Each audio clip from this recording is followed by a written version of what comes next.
When you hear the name Aristotle, you probably think of logic, ethics, or other philosophical concepts and ideas. However, Aristotle is also less commonly known as the father of biology, the first embryologist, and the creator of a very primitive version of taxonomy, long before the time of Carl Linnaeus. He was conducting research at a time without microscopes or the scientific method, surrounded by a society that often explained natural phenomena through myths and philosophy. His contributions to the field of biology are still vitally important today, nearly 2,000 years later. Aristotle was born in 384 BC in Stagira, located in the northern part of Greece, to a noble family. Nicomachus, his father, is believed to have been a physician to the Macedonian king, which likely played a role in exposing Aristotle to anatomy at a young age. After the death of his father, Aristotle went to Plato's academy in Athens to study philosophy, which is where people who were educated studied knowledge during this period, as there were no separate scientific disciplines. He deviated from Plato's abstract ideas, believing instead that knowledge comes from observing the world around you. He remained in Athens for 20 years until Plato's death. He then moved to Lesbos and met Theophrastus, another philosopher. While in Lesbos, Aristotle began a systemic investigation of animals, while Theophrastus did the same thing but with plants. Studying plants and animals in this way was uncommon at the time, as most of the focus in philosophy was concerning human health and disease. While on the island of Lesbos, he wrote some of his most famous works in the field of biology, including Parts of Animals, Generation of Animals, and History of Animals, and described over 500 animal species. In these works, Aristotle created a sort of ranking system among animals based on function.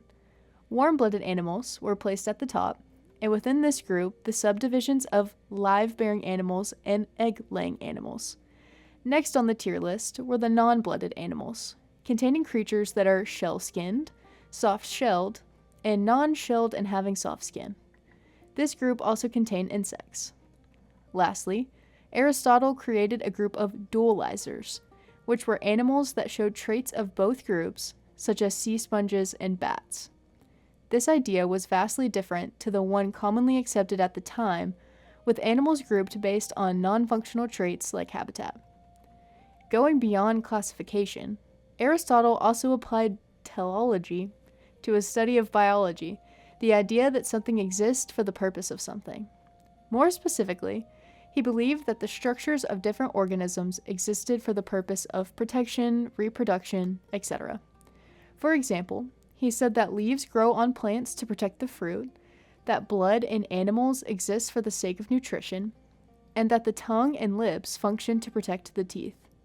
While this belief sometimes constrained him by causing him to assume that absolutely everything has a reason, by Aristotle describing the parts of organisms by more than just their appearance and considering their function, he contributed greatly to the field of physiology.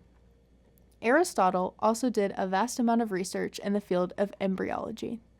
Through his many dissections of chicken eggs, Aristotle found that there were stages to the growth of the embryo and that the chick developed its form over time.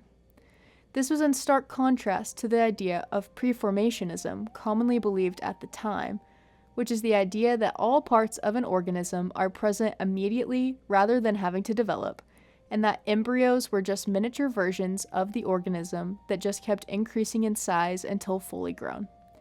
Although Aristotle made many extraordinary discoveries that seemed to be far ahead of his time, he was still limited by the lack of technology 2,000 years ago. Thus, sometimes he was wrong. During his time on Lesbos, Aristotle dissected eels that were common in the area and found no trace of reproductive organs. Because of this, he concluded that the eels were generated from the mud of the lagoon. He reached a similar conclusion when observing maggots appearing on rotten meat after a few days, believing that the maggots were spontaneously generating from the meat itself. Along with believing the consciousness was stored in the heart rather than the brain, it is clear to see that Aristotle's biology was not perfect. However, it was revolutionary at the time, and many of his theories would not be proven incorrect for another 2,000 years. Aristotle returned to Athens in 335 BC to tutor Alexander the Great.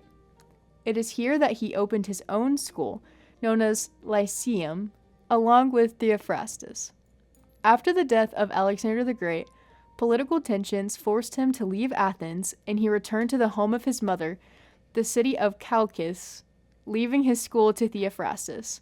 He died there in 322 BC from a stomach disorder. Aristotle's biology wasn't perfect, but it was incredibly important in advancing the level of biological study we have today. Through his emphasis on observation over speculation and on categorizing organisms by function, he laid the groundwork for studying life itself. He was also not afraid to contradict common societal beliefs in favor of his observations. Thus, it is no surprise that no one else in history produced a similar biological work for another 2,000 years. For this, he is remembered not only as a prominent figure in philosophy, but also as the father of biology.